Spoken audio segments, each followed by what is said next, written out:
bit of feedback. I don't know, someone's mic is on, which is kind of like making a shout on top of my lungs. Is it possible that we kind of all right, looks like it's better now.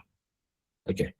If anyone is on the call, if you have your mic on, you can check and see if you could mute yourself. That would be helpful, so that we all can hear ourselves very well.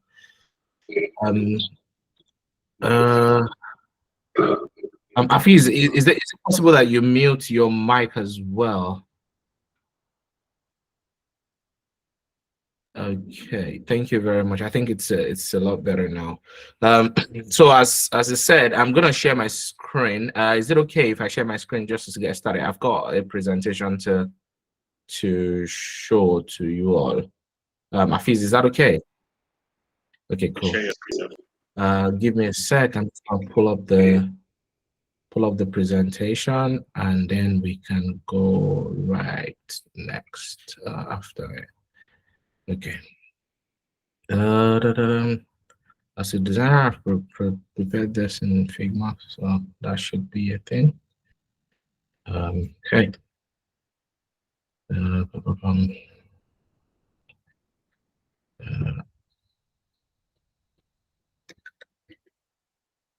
Okay, give me a sec.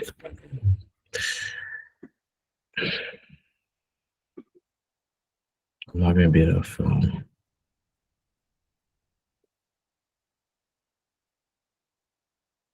okay.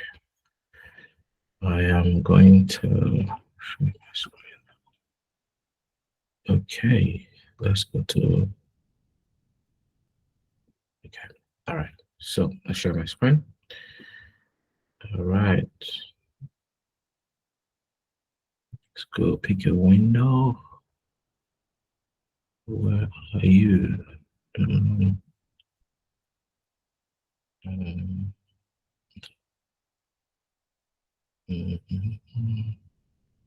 Okay, cool. All right. Can you all see my screen? If you can't see my screen, please let me know, and I can oh, right. Afiz, please let me know if you can see my screen. Can you? All right, cool. That's good. All right.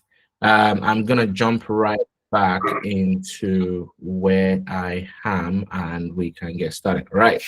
So today we are going to be talking about how to prepare yourself for world-class internship opportunities. There are tips and strategies that one can look at in order to to get to this, and I'm going to be sharing mostly from my own experience, or as well as the things that I've seen that has helped for other people.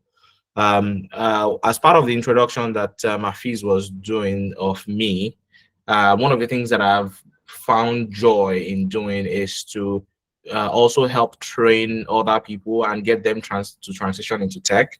I've been doing this now since 2017, and while I don't do it full time, I only do it like once or twice a year, and then sometimes we have like fireside chats and so on and so on. I have also found myself in a situation where I've had to introduce quite a lot of people, to their first opportunities and things like that in tech. And I've seen people go from like, I don't know, and someone that was in a totally different career path, and then now they're actually doing really, really well in tech. And so that remains one of my key passion. And so I'm going to be talking from that perspective today. I know I only have about 30 minutes each, so I'm going to try to be as fast as possible. However, please, if you have questions, please note them down, and afterwards we can, all go over them. Hopefully, there's still enough time to do it. So yeah, I'm going to move forward. What's going on? All right, cool. I'm going to go a little bit more about myself, and I will talk about my internship story, right? On the left here is me resuming a place of work in Lagos in the year 2013. And on the right here was last night at Meta, aka Facebook's headquarters in London, giving a talk on to product managers on how to work best with product designers, essentially. So how did I go from the left here to the right there? Is mostly going to be it. This is a story of me coming from an Ogbomoso boy to where I am today by God's grace. And all of it has to do with this whole, okay, internship. Yes, I studied computer science, which means, oh, I'm already at least one step or one foot in the door as far as getting into tech is concerned. But that doesn't necessarily mean that it's a golden ticket into tech, to be honest. Especially if you are from my part of Nigeria, you didn't study in Covenant University or you didn't go abroad to study, all those kind of things. That doesn't mean that you will get into tech, because in my computer science and engineering class in Lautech, there were about 800 of us, and I can almost say that at least half of us didn't end up in tech at all. At least half didn't end up in tech at all, even till date. So that is beside the point. The most important thing is that, what did I do? What are the key strategies? What are the things that I do? At least now it's easier for me to look back and say, oh, these are the things these were the steps that I took that got me to this point. And I'm gonna be sharing those with you as well. So on the left here, this was a company in Lagos that I can't even remember their name. This was 2013. I was in the 500 level, can't remember, and 400 or 500 level, and there was a strike. There was a long strike in school, and I went back to Lagos. I was living in Ikorodu in Lagos with my mom. Went back to Ikorodu. After about a week or two at home, after I told my mom, I said, I need to go find something to do. So while I was going around, I saw this company that looks like they were doing anything tech. I think they were installing whatever, voice on IP, all those internet networking stuff. So I approached them and I said, hey, I've got a skill. At the time in school, I used to design stuff for like fellowships and things like that. And I will design flyers and posters and things like that for them. And these days, this was like 2012, 2013, there was nothing like UI, UX or product, whatever. There's nothing like that in Nigeria. What is that? If you are a designer, you are just a visual designer, essentially. That's all it is. And I approached this company. I mean, this is what I did, and like I literally walked into the company. I got to the reception desk. They were like, "What do you want to? What do you came here for?" I said, "I wanted to talk to their boss. That I'm a student who is currently affected by strike, and I am tired of staying at home. I have some skills that I think that they may find useful, and that I would just like an audience with the person." And the reception lady was like, "Okay, he's a very busy man, but if you hang around," I was like, "There's nothing I'm doing. I'll just sit and wait." And I waited for, I don't know, 1-2 hours or so. And then the man was coming out and was like, "Hey, what's this young man doing here?" I was like, "Sorry, I'd like to have a word with you. I am this one, this, and I'm looking for an opportunity." And it was like, "Okay, I'm in a hurry now. However, speak to this person." And then I went on to speak to that person in the person's office. And that one was really impressed. Was like, "Okay, we don't have an opening for interview. We don't even do internships, but I can attach you to one person to just work with the person. We are not gonna pay you." And I was like, "That's fine, whatever. I'm just gonna do the work." And that's it. I said, "Come and resume the next day," and I resumed, and the rest they say was history. Excuse my daughter in the background. I resumed and I worked there for I think 3 months, but in that time something happened. One of the partners of the company saw my work, saw my passion, saw that even though I didn't really know anything, I was just showing up every day. I was anything assigned to me, I do it, whatever. And then the company wanted me to help them design marketing stuff. I was doing it, and then that was like Facebook days, whatever. They handed off their Facebook page to me to manage, to design banners and posters for it. I was doing it, and they liked it. And so one of the partners was leaving the company to start our own company. And then she was like, Imole, I need you to help me with this, to brand the company, do all of the stuff, and then handle all of the marketing. And I was like, okay. And the person was gonna pay me, and she was gonna pay me 10,000 naira a month. And I was like, okay. And I spoke to the other person who actually hired me, and he was happy for me to follow the other partner to the other company, and I did.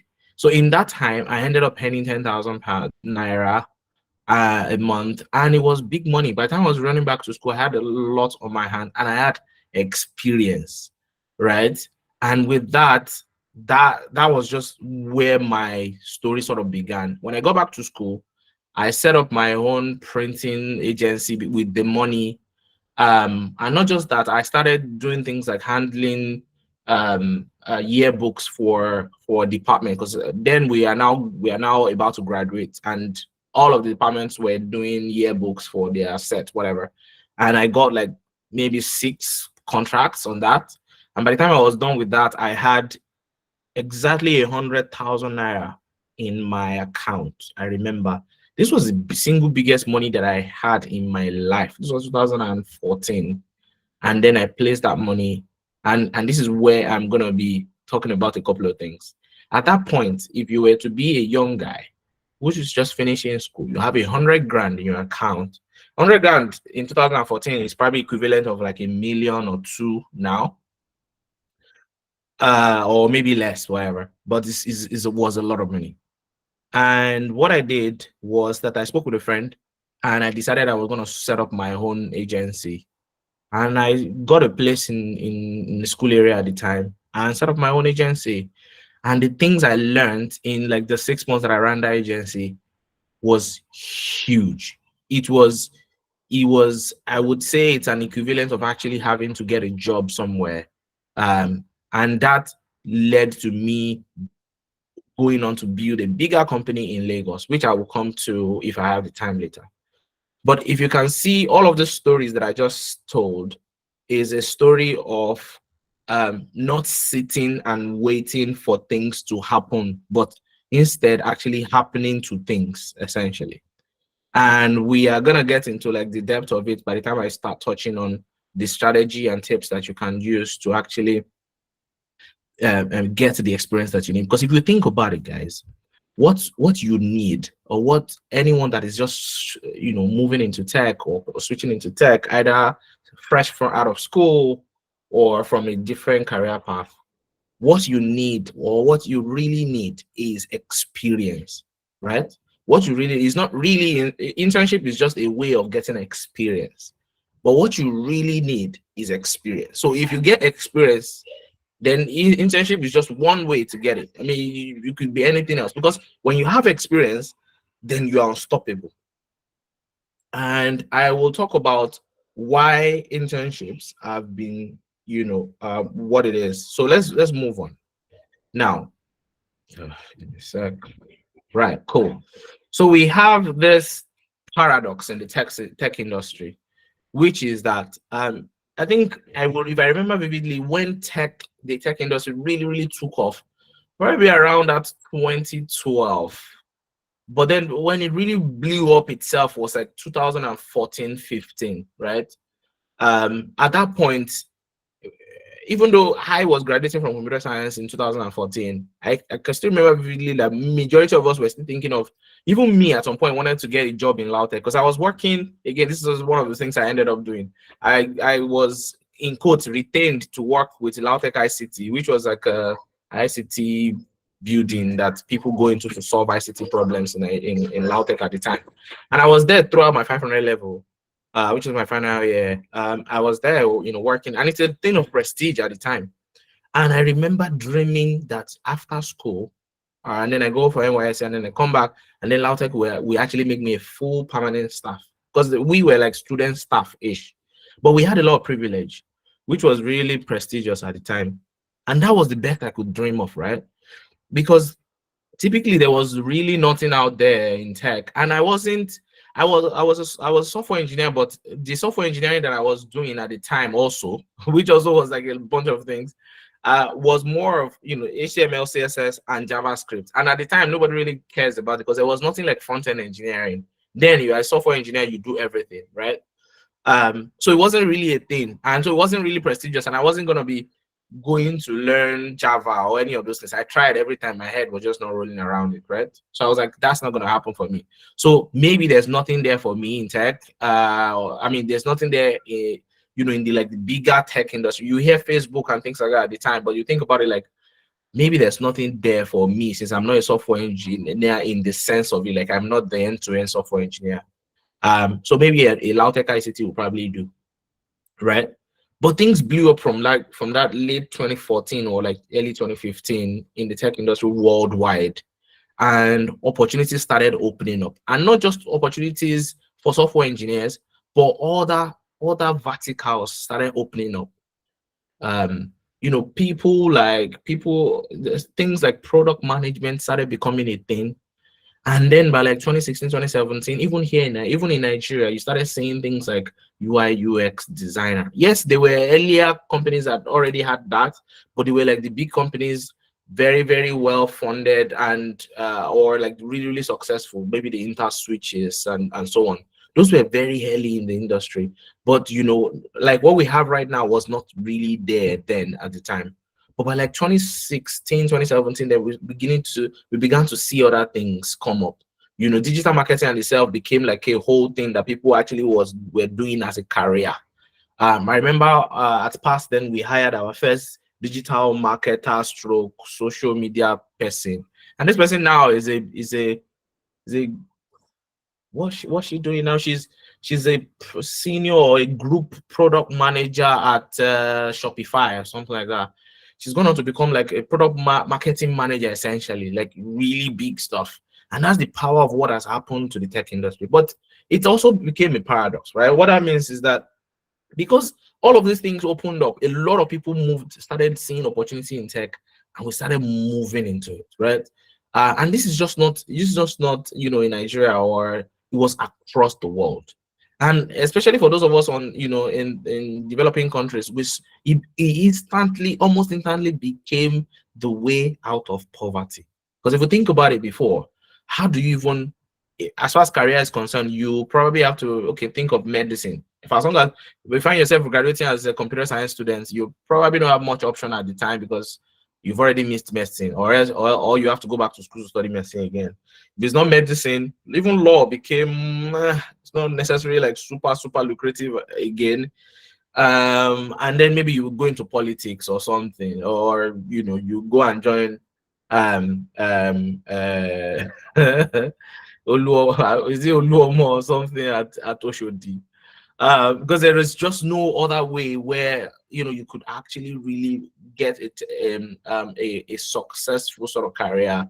It was becoming, the options were really, really, really small until tech came, and a lot of people moved into it. And but what that means is that some of the brightest and the best people actually came in as well. And that meant that there was a lot of competition, not just at the very top of it or in the middle, but there was a lot of competition also at the bottom, which is at the entry point, right? And of course, this meant that, of course, their internships are not necessarily easy to come by. But that's even one point. The other bit was also things like, as things progressed, we all knew about what has happened since the fall of Silicon Valley Bank, and of course post-COVID, all of the effects of post-COVID, where um, um, uh, funding became something that wasn't that easy to come by anymore for companies. And of course, nobody was funding growth. And what that meant was that companies that were just being founded anyhow, 2000 from like year 2020 to like 2022, started, that trend stopped, or at least was, flattened. And what that meant was that companies were not looking to hire. Before that time, or during that time, 2020 to or 2019, if you will, so like 2022, a lot of companies were hiring. They don't care, just come in, and opportunities were there, even for sorry, I'm a little bit distracted. Even for interns or people that are just starting their careers. And so how do you then, now that you have learned the tech skill, what do you then do to actually get yourself that experience that you need, right? Stand out. That's what you need. What you would need is to stand out. This is the solution, right? What is that? I mean, this thing is what you've heard before. It probably sounds more like, this is like, this is something that people always talk about. Like, yeah, they say stand out. Stand out how, right? And also, what if you look on LinkedIn, everybody's celebrating this and that, like whatever. Like, there has to be something there, Jerry. I mean, what's this standout thing that they'll be talking about? Let's dig a little bit deeper into it, right? I would say that right. So these are the ways to actually stand out. I've put together like 7 ways for for standing out, and there are probably more, but these are the things that came to me almost immediately, and I was like, okay, I'm just going to pen this down so that you all can see it. One is to build a strong portfolio, and I will talk about this in a little bit more. Time check. Afiz, how much time do I have left? 10 minutes, but you can write on, sir. All right, cool. Thank you. So, a strong portfolio. Second is, hackathons, competitions, and challenges. The third will be open source contribution. Fourth is building your own product, which is something I'm probably going to dwell on a bit more. And then we have volunteering. You start with a small company, and then of course networking. This one is also one of those things that's very, very popular. Everybody will say, oh, you're looking for an opportunity, network. But I'll probably come from like a almost different perspective on that one. But let's get to it. Now, the first one, strong portfolio. Now, for those of you on this call, I don't know which specific skill that you've learned, but some of you, if any one of you are like, I don't know, software engineer, whatever, I mean, like different things. One thing that is very common is that you would notice that UI, UX, maybe product designers, whatever, are the people that typically would say, maybe, if they are looking for a job, they will say, oh, go and build a portfolio, and then they'll do portfolio and then whatever. But the way I see it, everyone needs a portfolio. Like every single person needs a portfolio. If you are learning a skill, the only way you can actually say that you know that skill is when you practice it, right? And when you practice, it means that you're actually creating some sort of project or whatever. That's the only way to practice, really. It's not even when they give you assignment, and even if they give you an assignment and it's it's a project, then it's a project, right? It's a project. It is what it is, and this project should be completed and should go straight into your portfolio, right? A portfolio, of course, it's a collection of all of the projects that you are proud to show, whatever it is. And so everyone should have this. So if I'm a software engineer, for example, even if I am a backend engineer that I don't have anything visual to show, what I will do is to have a website of myself, talk about myself, the reason why I went into sort of backend engineering, whatever, why I chose that above every other types of software engineering that exist out there, right? I will talk about the projects that I've worked on, right? I'll talk about the fact that yes, I have not found my first opportunity, but I've kept myself busy working on this and that. I have challenged myself to work on this thing, to create this thing and create it. Even if all of the things that you have in your portfolio are things that you recreated, or you look at existing product and say, I looked at this thing and decided to draw out what the architecture could look like, reproduce the architecture of, I don't know, Chow deck, for example. Sorry, somebody is you could, if you have questions, I think you should try to keep them for when I'm almost done. All right, so child deck, for example, recreate the architecture, for example, draw the architectural diagram. As a backend engineer, you should understand software architecture, right? I mean, draw out all of this. Okay, this is how the DB would connect to the this and that. Okay, we are gonna use Kafka here, whatever. Put all of those things together, right? And then you put a link to like the code that you've written in GitHub, for example. All that could be on your portfolio. If a recruiter sees that and missed several other people that is applying for whatever role, you are gonna stand out. And that applies to every single person. I don't know, you're a digital marketer or whatever, you should have a portfolio of the things that you've done. That is very important. It shows that you took time to invest in the visibility of your work, and you are proud of what you have done. Yes, definitely, as you begin to grow in your career, you look back on the things that you've done in the past and you'll be like, it is me that did this one. Like, yeah, I hate it, whatever. And that happens, right? And that's growth. But at the current stage you are, you should be able to have a collection of your work and also tell a story of each of those projects. So that's said. I'm just gonna move on. Sorry. All right, cool. The next one is about hackathons, competitions and challenges. And if you look around you, there's probably a whole lot of like call for, an hackathon. One company is trying to whatever.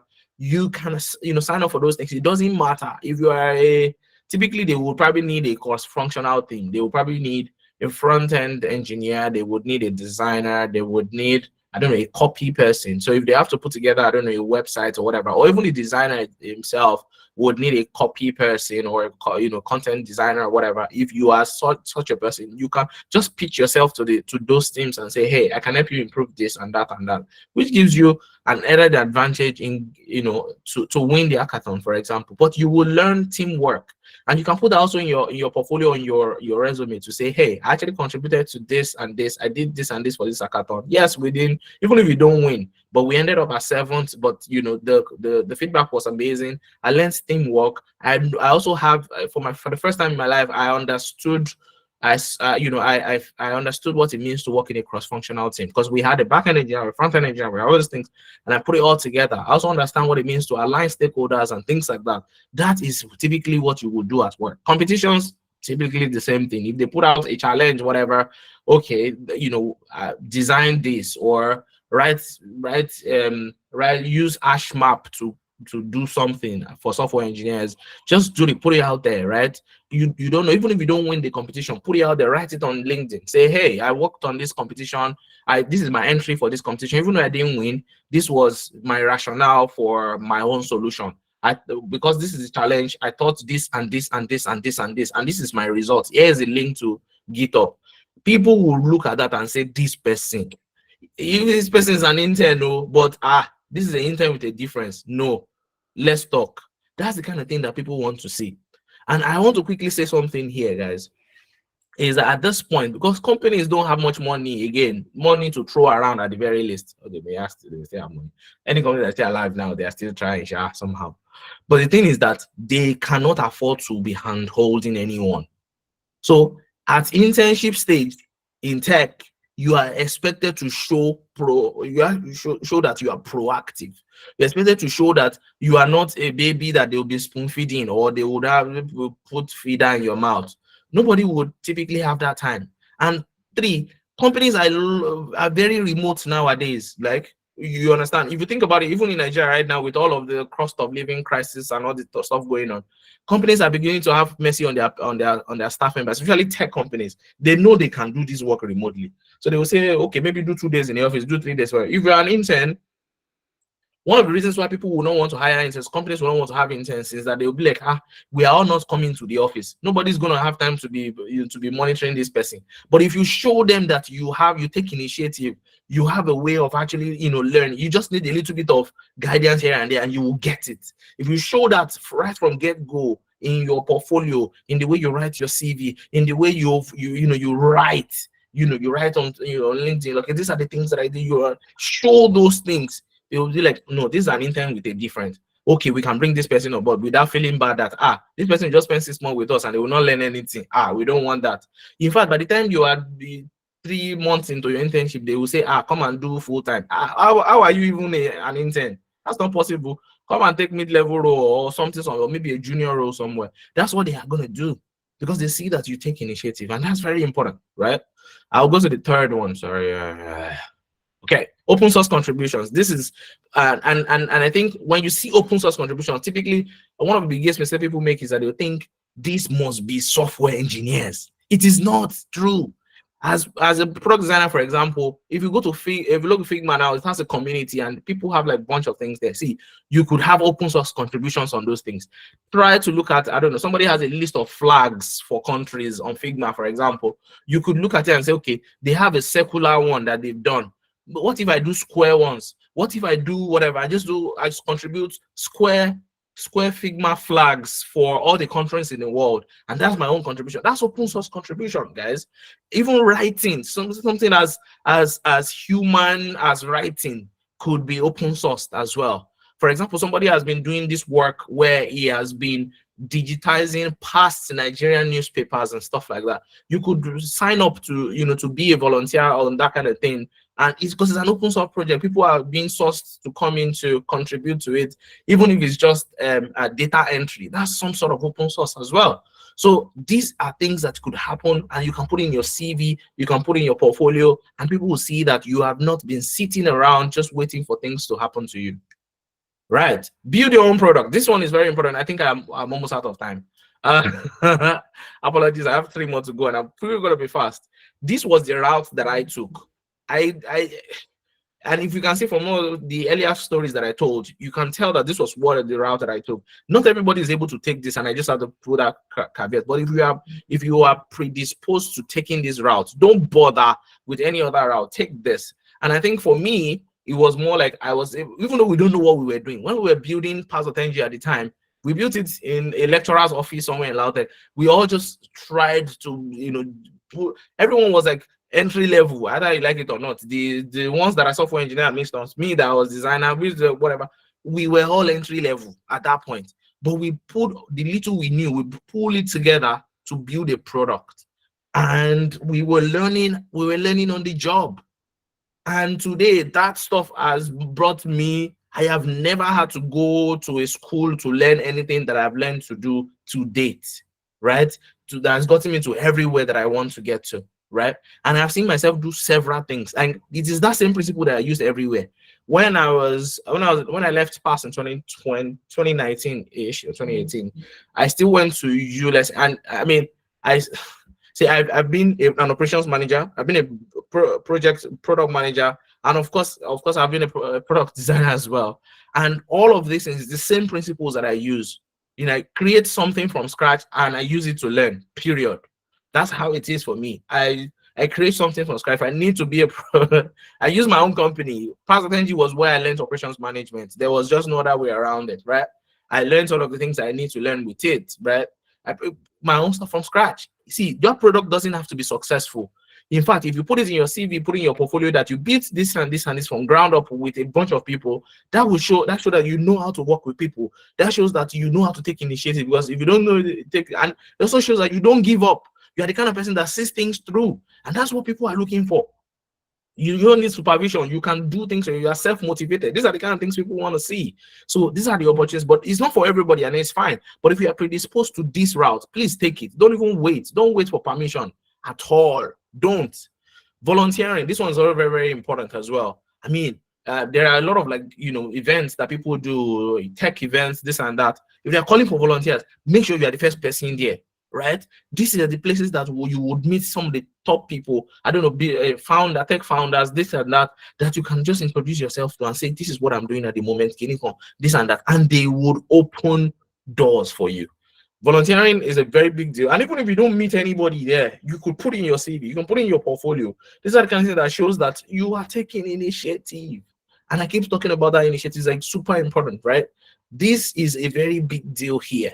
And of course, you will learn a ton of things. Of course, what are we looking at? What are we looking out for? Again, you remember, it's not just internships that you are looking for. You are looking for experience. That is the key thing that you are looking for. And so if you are volunteering in a company and say, see, don't pay me. Remember what I said earlier about the first company that I went to in Lagos? They said they're not paying me. I said, that's fine. I'll just be there. I was essentially volunteering for the first 3 months, right? But I picked a lot from there. I picked relationships from there that are still enduring till date. People that have spoken for me in places that I was not even there. They knew that, Imole, no, it's my guy. Those kind of things is very important. So volunteer, you meet people. Those people could be your next co-founder or something. Those are the people that probably they will get into another company and say, I want to work with this person, right? So those are the things that we want to talk about, right? You want to do when you volunteer. And then, of course, start with a small company. Some of us want to intern with Facebook. We want to intern with Google. You want to intern with Flutterwave. You don't have to. That startup that person is building in your street, that startup that your friend is building, start with that company. Start small. Even if they don't have money to give you, just like I said earlier, you can start small. Start with that small company. You would pick a ton of things. All of these problems that are involved. In fact, the smaller the company, the better for you. And that's just one thing I know, because there is a endless story, and you can also experiment. Some of us are learning UI UX, you are learning back-end engineering, you are doing whatever. See, in the next 5 years, you may not even be anywhere close to any of those things that you are learning right now, because you have found something that you are more passionate about. And it is in small companies like this that you typically will be able to experiment by jumping around, and you will be able to find what you want, right? Because at the end of the day, what we want is to be in a successful career path, right? You don't want to be in a place where you struggle to wake up in the morning. You don't want to be in a role where you are just a mediocre there, when you can be shining in another role, right? So these are the kind of opportunities that you can get even in small companies. So if you get that, please key into it. Even if they are not paying you, or they say it's not something small, we can only sponsor your trip to and fro. That's fine. I will take it. And then lastly, networking. This is a very key part, right? But see, if you are an introvert like me, it may not work for you. Again, this is one of those things that I have caveat on. Networking may not work for you. Eventually, you will find your own people. In fact, me, some of the closest people that I've had, that I still have in my life, is either it is school that brought us together, or is work that brought us together, or maybe church. Those are the three places. Outside of that, randomly just showing up at networking events and then meeting people and then becoming friends with them is very rare for me. It's very, very extremely rare. I'm a mix between being an outspoken person and also being a very reserved person at the same time. And so if this doesn't work for you, that's fine. But make sure that your friend's company, you are there. That event, you are volunteering. If it's a product that you are able to put together by yourself, try and do it. Those people that you're going to bring together to work with you, those are your best friends. Those are the people that will speak for you. Even if that product doesn't work out, they go elsewhere. Those are the people that will work, that will kill you. 2014, we got into an accelerator in Lagos, and those of us that came in, some of us were from Lautech, and even though we were not really close in school, we became friends and things like that. 2018, I heard about Global Talent Visa for the first time in my life. It was through one of those guys, who is a good friend of mine till date, right?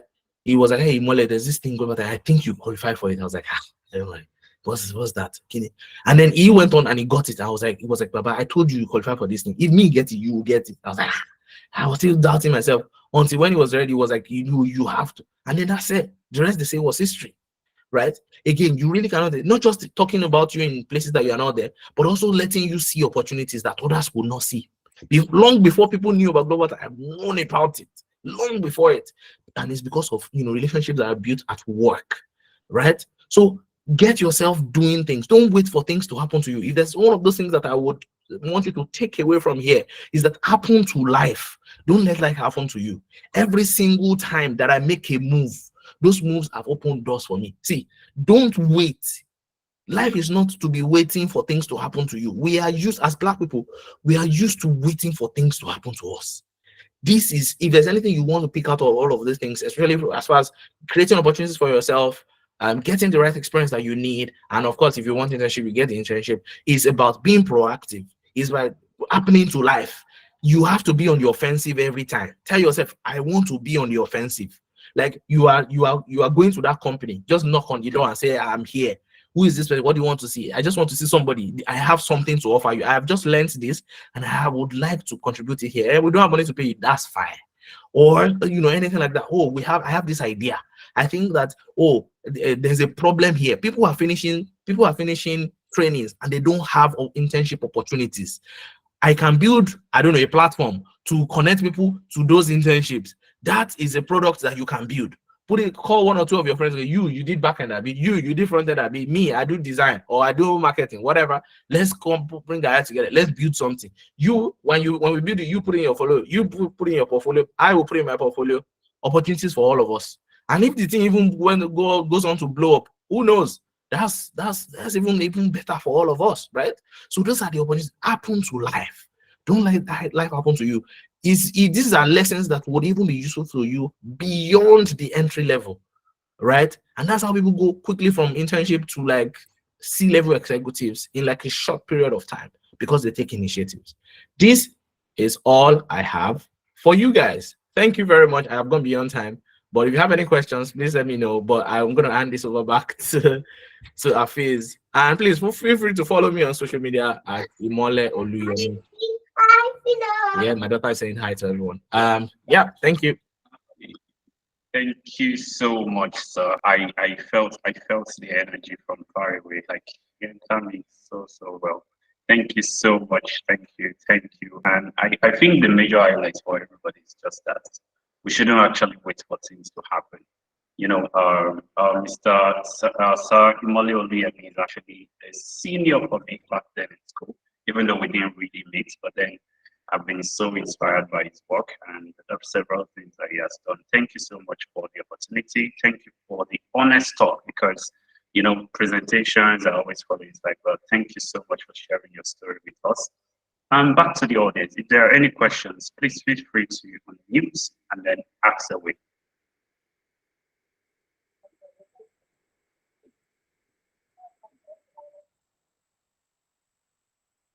Thank you, sir.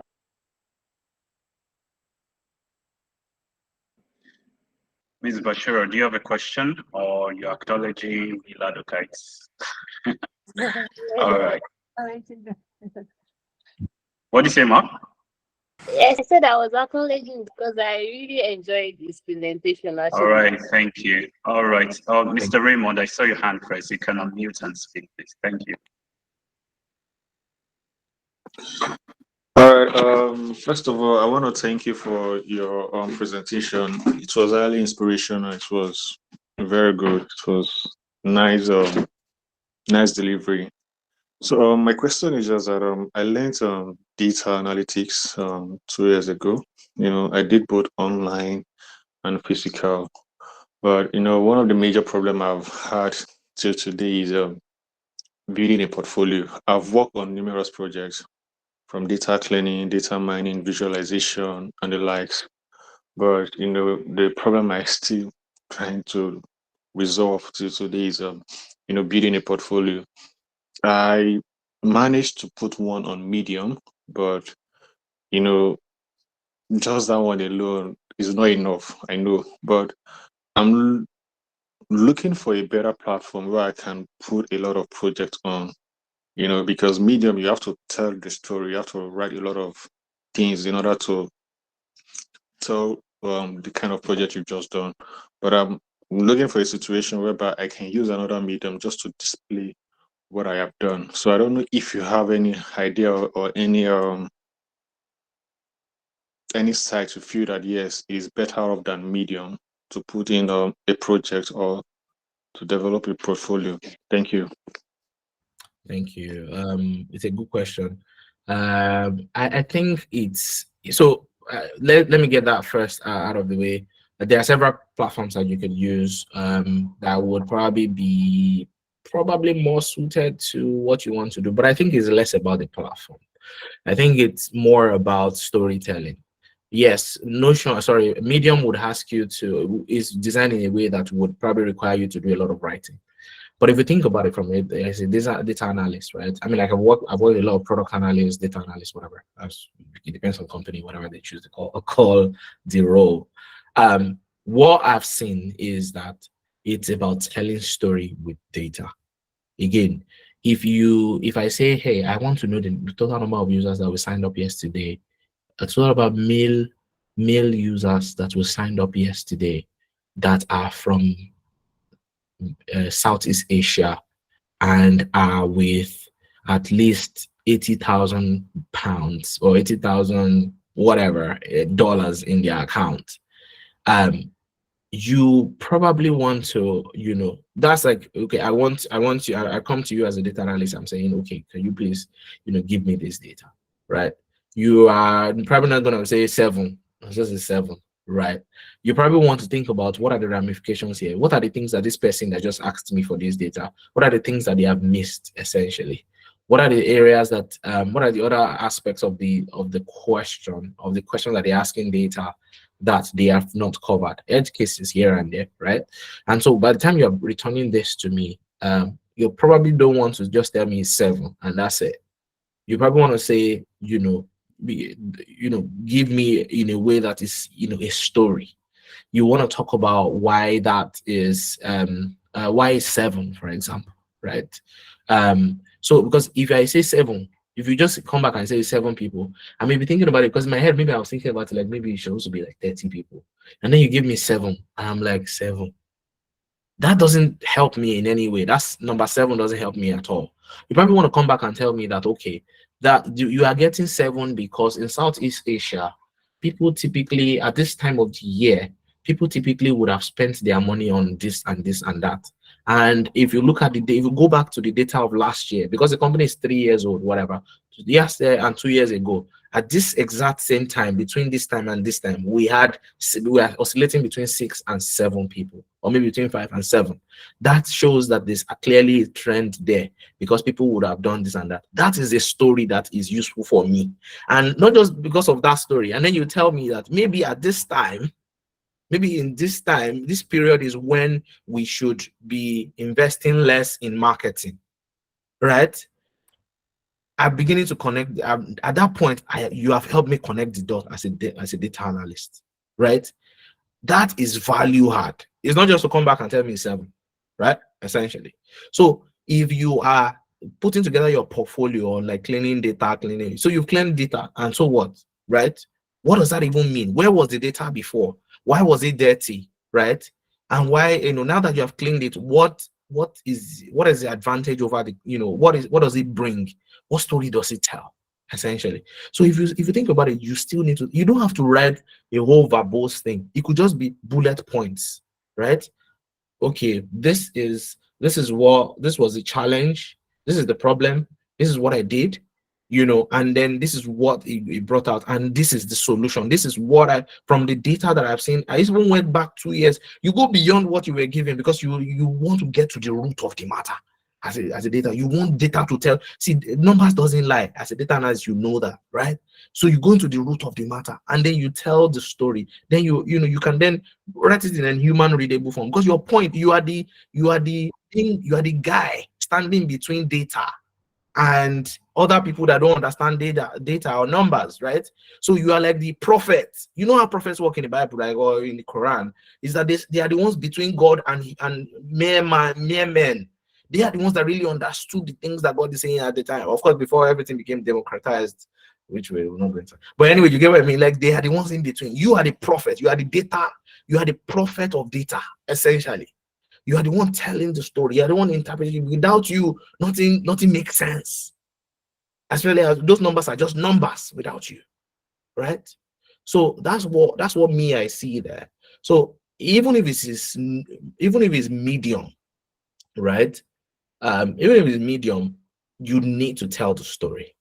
And in terms of the platforms, you can check out Notion, right? I mean, Notion is like, they have a lot of nice features that could help you embed, I don't know, your dashboards or, your GitHub code with like a preview of things, and, make it really look nice. You can actually use it to also, construct some very nice data dashboards and stuff like that. So yeah, you could check out Notion. I personally like Notion a lot because I worked with it. My last place of work was fantastic. But yeah, I mean, there are other tools. You can even build your own stuff too, right? But it's less about the tool. I think it's more about the story you tell with the data that you've got. So yeah, that's what I've got. Sorry, I think there are a bunch of other people. Did I answer your question though? And you could reach out to me, or we can talk some more. All right, no problem. You did answer my question. Thank you very much. I really appreciate your inputs. You did very well, and I would like to reach out to you as well, just like you said, to further make inquiries or discuss one or two things with you. That's fine. That's fine. Sorry, I knew there were other answers. Yes, Mr. Oligari Samuel, you can go on. I saw your hands raised.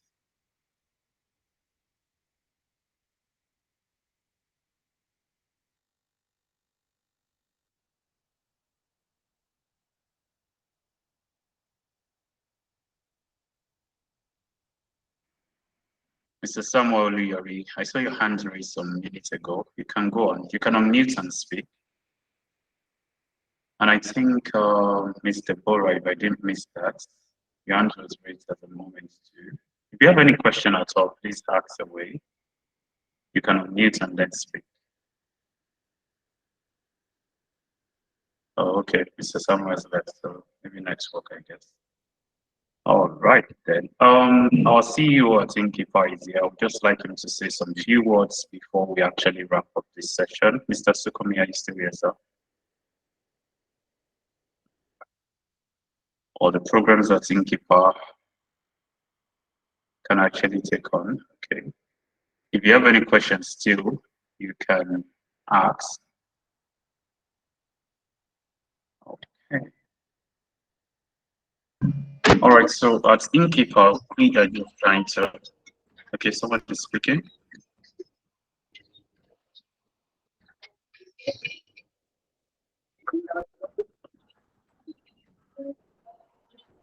We can't hear you. Whoever is speaking, we can't hear you. Sorry.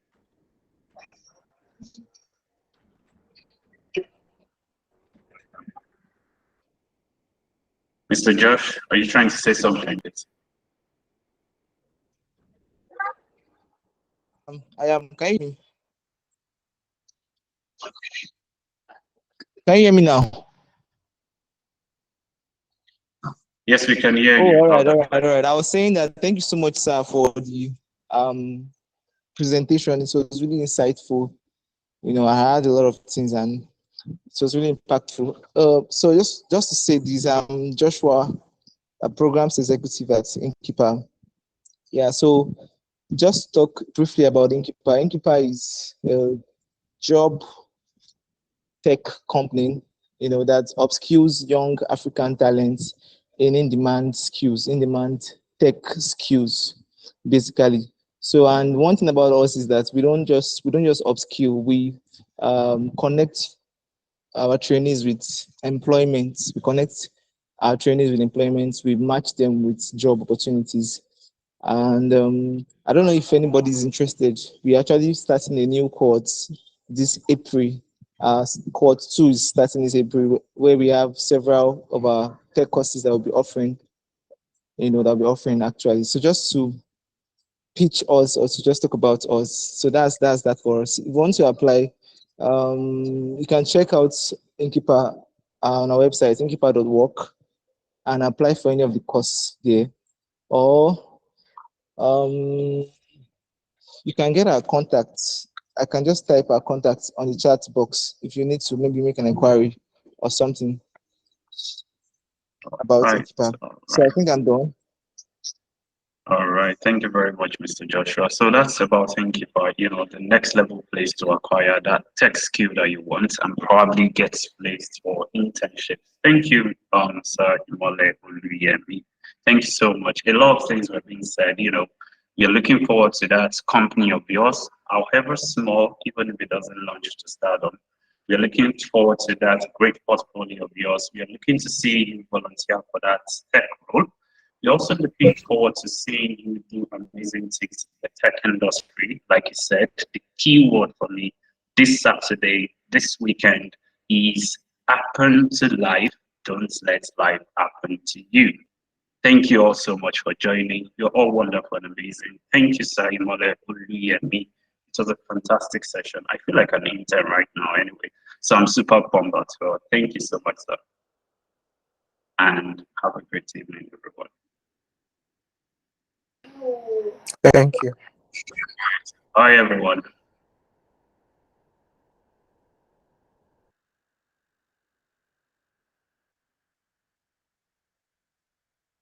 Okay, Oluyori, Sandra, and Deborah. Oh, so sorry.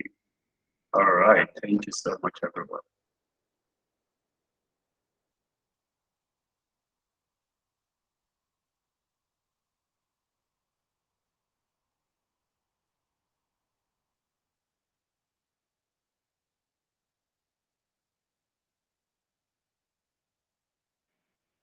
Oluyori, Sandra, do you want to speak? Deborah, your hands are still raised.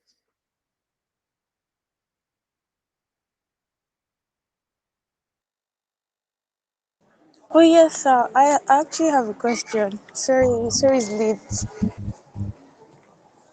You can go on. Can you hear me? Okay. Yes, I can hear The you. question, the question is, what kind of tech or what aspect of tech would you advise a law student to venture into?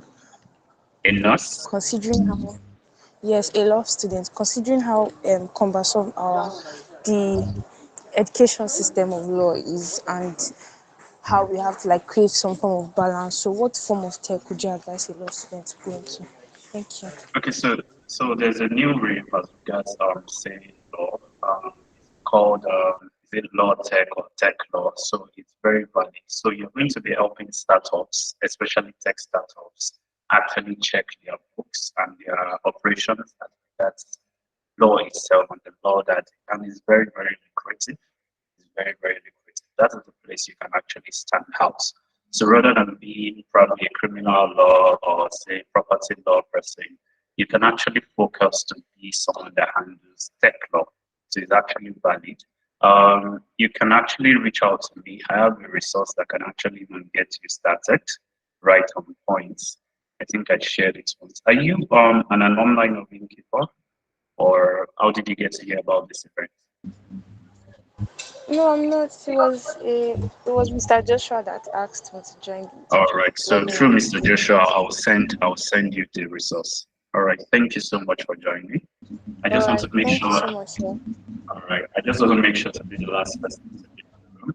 Thank you all so much for joining. Thank you. I appreciate your presence. You.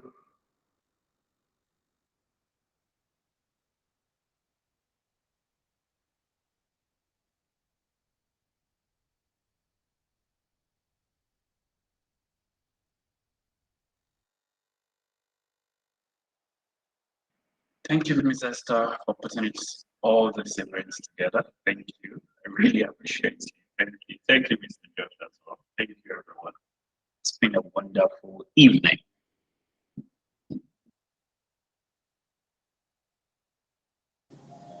Thank you so much, Mr. Hafiz, Thank you. for Thank you. anchoring this amazing, impactful webinar or info session. Thank you so much, sir.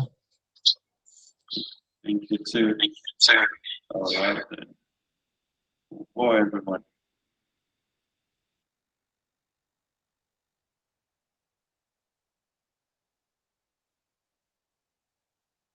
All right, so Mr. Josh, you can end the event from your end. Thank you.